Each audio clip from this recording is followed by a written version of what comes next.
Hey everyone, and welcome to the Season 1, Episode 3 review of The Mandalorian here on the Southern Real Podcast. I'm Isaiah, and I am ready to talk about this episode because this episode was fantastic. This is the review for Episode 3, Chapter 3, called The Sin, and it was directed by Deborah Cho. Yes, Deborah Cho, just in case if nobody knows who this name is, prepare to hear a lot more about this name in the near future when it comes to Star Wars. She will, if just in case if no one didn't know, Deborah Cho will be show running and actually producing all 6 episodes of the Obi-Wan Kenobi series. So this is really our first look into her directing style, her scene choices, how scenes play out. This is our first time seeing a a woman actually directing something that is related to Star Wars. And I'm going to say right now, she blew it out of the park. It looked amazing. It was visually stunning. The cinematography, the music, Ludwig. My God, the music is so awesome in this. And I mean, I love how these episodes have the interconnectivity that it has, despite them being all directed by different directors. Dave Filoni did episode 1, Rick Famuyiwa did episode 2, and now we have Deborah Cho. So you can really tell in these episodes that these directors were close. You can tell they were all part of this creative process from the beginning, that how each episode flowed, but you can tell that it was still the same style throughout these last 3 episodes, and hopefully into the ones into the future, because I believe that Filoni, Famuyiwa, and Cho will be back. I think this is for episodes 5, 6, and 7. So I love how these directors are working together. But to get into this episode, the episode continues right where it left off from episode 2, getting back Baby Yoda, who has my heart, by the way. He has my heart. I love how the first part of the episode just starts off with him and Baby Yoda just having, like, I call it father-son time. The father-son time was awesome. It was awesome just seeing him just, watching Baby Yoda take that little ball off the thing, but he was like, no. Put it back, put it back on the thing, and screwed it back on. Take it back from him, then picked him up and put him back in the cradle. And I like the bonding that they were having, which kind of makes it so personal for him later on when he goes back to get him. He goes back to get him from the doctor. I forget his name already, and I didn't even put it in my notes. But yeah, but that whole moment, just watching him with Baby Yoda was character building, and also hopefully for what we're going to see more of down the line.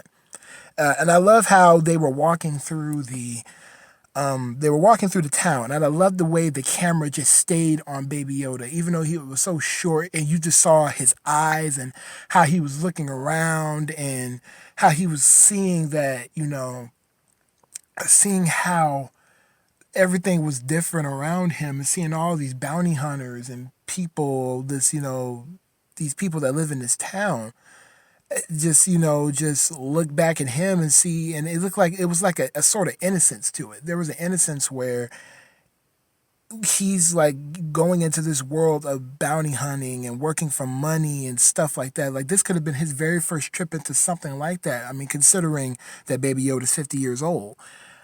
I love that, like I said, that moment where he just looks at the people and then he looks up at Mando, and it was like, okay, I know where I am. I know what situation I'm in now. And it kind of, it took us back into the seriousness of it. And that was just a great moment. Moving on, Mando takes him back to the client, and, collects his bounty. And I love how he always kept asking, what's going to happen to the kid? And, do you not remember the guild rules? You just take your money and just go on and be done with it.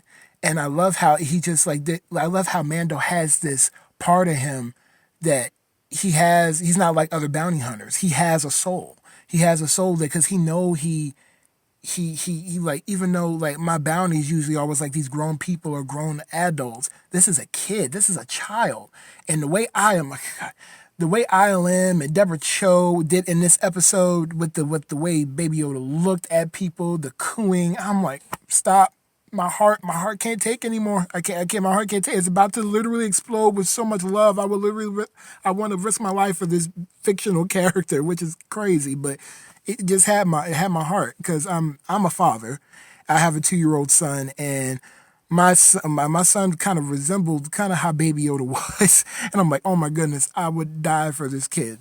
Meaning my son in general, but yeah, it was a fatherly moment. It evoked something in me. So you have to forgive me if I'm sounding a little emotional because that was just such, you know, a bond. I'm loving the bond that I'm basically saying. I love the bond that they have, and I can't wait to see more of it.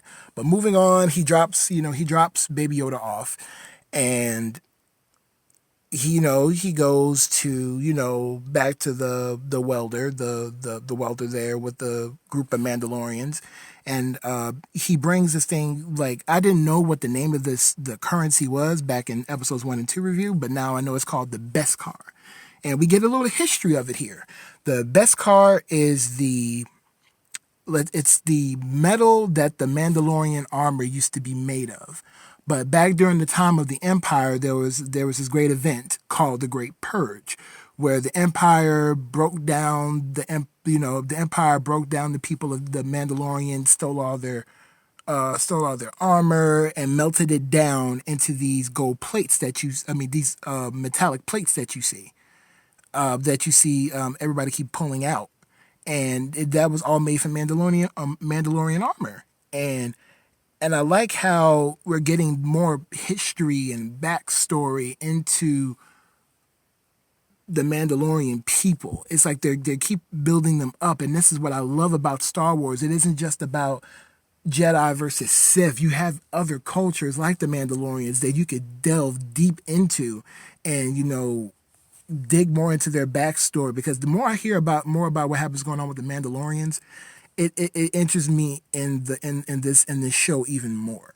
But like on to the next part of the story is where we see Mando around the other Mandalorians, and they don't like how he's a bounty hunter. I like that because they have like code a code that they follow, and they call it the way of the Mandalore.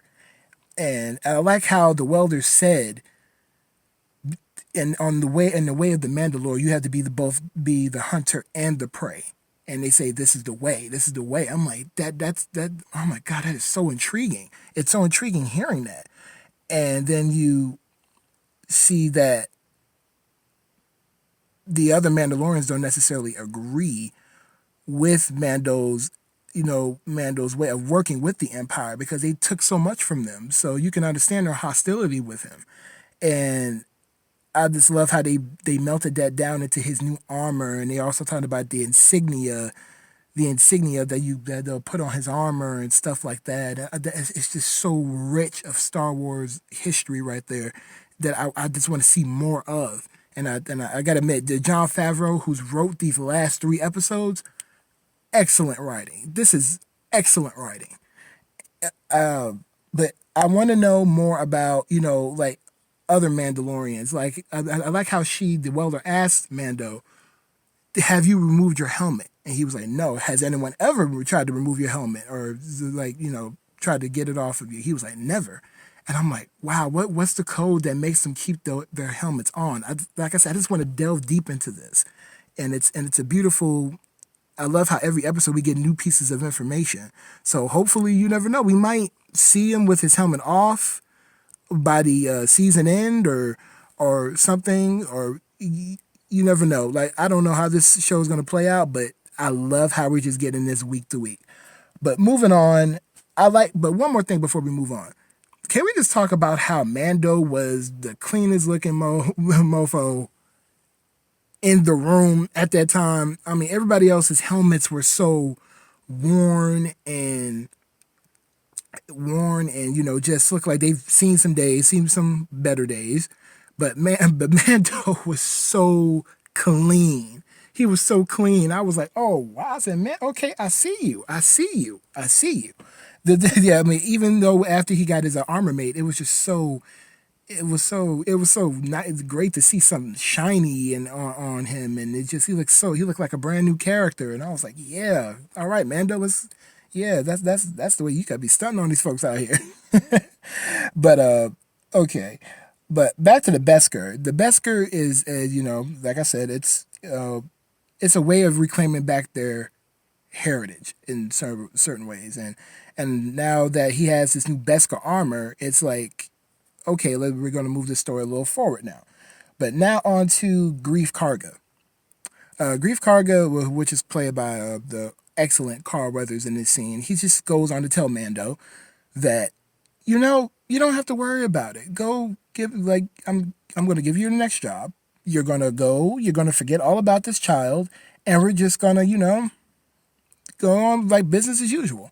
But I love that how there's such an inner conflict with Mando at this point. He doesn't want. I mean, it's a child, and I think that's where the flashbacks comes in because he knows that he was alone. I believe his parents were killed during this during this big battle on a planet. I don't know if it was this planet that he's on now or another planet where he was a kid. I think his parents were killed, and also a big shout out to that Easter egg for that Geonosian battle droid that I don't think anybody kind of caught, but I saw it. But I like how the conflict is building at him at this moment where he sits in the cockpit getting ready to take off to his next venture, and he was like, "No, I have to go back for this child. I can't live with myself if something happens to him, and if something happens to him, so I'm taking him with me." And what ensues next is by far the best sequence I think I've ever seen in a Star Wars film that didn't involve lightsabers. But it involved a little bit of hand-to-hand combat and involved a whole bunch of shooting. Of course, a whole bunch of blaster action. Yeah, like and I like how the doctor was actually trying to protect Mando from was trying to protect. I mean, try to protect Baby Yoda from Mando, but it's like Mando's also trying to save this kid, so everybody is falling in love with Baby Yoda at this time. I mean, the doctor who was supposed to be getting this material out of him, and all the things like that. To Mando, they already have an inner conflict about this. I mean, this baby, has had such a huge effect on the people that you at least suspect. But back to the whole getting to Baby Yoda. Once he goes back and gets Baby Yoda, he goes on to a big battle ensues in the middle of this town.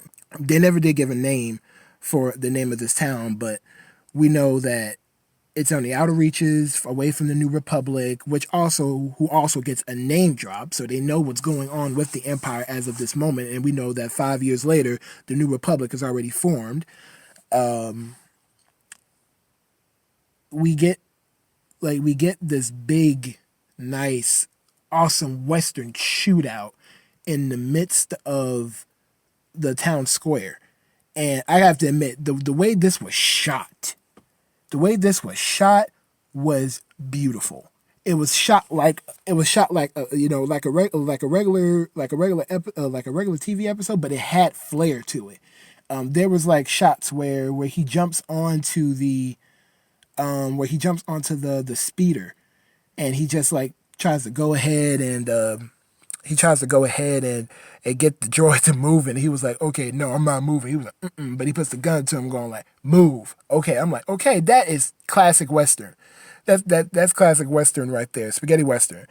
And I love the huge reveal of the big moment of the covert of Mandalorians coming out. That was amazing. You've only seen that in terms of I think of like Rebels. I think we saw a little bit of Rebels and a little bit in Clone Wars. That's something we've only seen animated, but to see it live action was beautiful. All of Carl Weathers, Grief Karga's people are being overrun, and Mando makes it to the ship. You think he's going to get a clean getaway, but Grief Karga is up in his ship, going, okay, I'm not gonna let you go. You're gonna give me that baby. And then Mando does the slip of the wrist thing where he activates a carbonite chamber, and and manages to, he thinks he has, to shoot down and kill Grief Karga. But Grief Karga is not dead. Carl Weathers will be back around for more episodes. And the episode ends with Mando and Baby Yoda escaping, flying off to we don't know yet. We'll have to wait until the day after Thanksgiving to figure out what is going on in this next episode. I have to admit, after watching these 3 episodes, you have to realize, these first 3 episodes, Mando has made a lot of enemies. He has made a lot of enemies, and just not being on people's best sides or whatever. But there's a lot that we have yet to see, and I can't wait to see that. But just from these 3 episodes here, Mando has really stuck his foot in it. He doesn't care. He's just going to do what he believes is right. And with Grief Karga, that I believe that's going to be a challenge for him, because he is the leader of the Bounty Hunter Guild, a guild that Mando is a part of. So I believe, like, in these next few episodes that we're going to see, is put him. They're definitely going to put a bounty out on him. I think that will definitely happen, and that will probably lead to the introduction of Giancarlo Esposito's character of I think it's Moff Gideon. Moff Gideon. He's a big one of those heavy hitters from the Empire who kind of lost everything when the Death Star went up, or the second Death Star went up in Kablooey. It's yeah, we have yet a lot. We have a lot more to see. So, and also, even though he has enemies, he's going to be getting an ally in next week's episode in Gina Carro's Cara Dune. And that episode next week will be directed by Bryce Dallas Howard. So, like I said, these episodes are getting better and better and better. I don't know what to expect for next week. It could be a slow pace episode, but it could be still a very good episode. Yeah, I'm excited for The Mandalorian, as you can tell. This show is really taking off to be something special.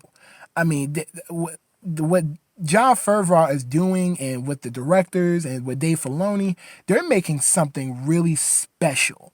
We know, like I said before, The Rise of Skywalker is out in less than a month.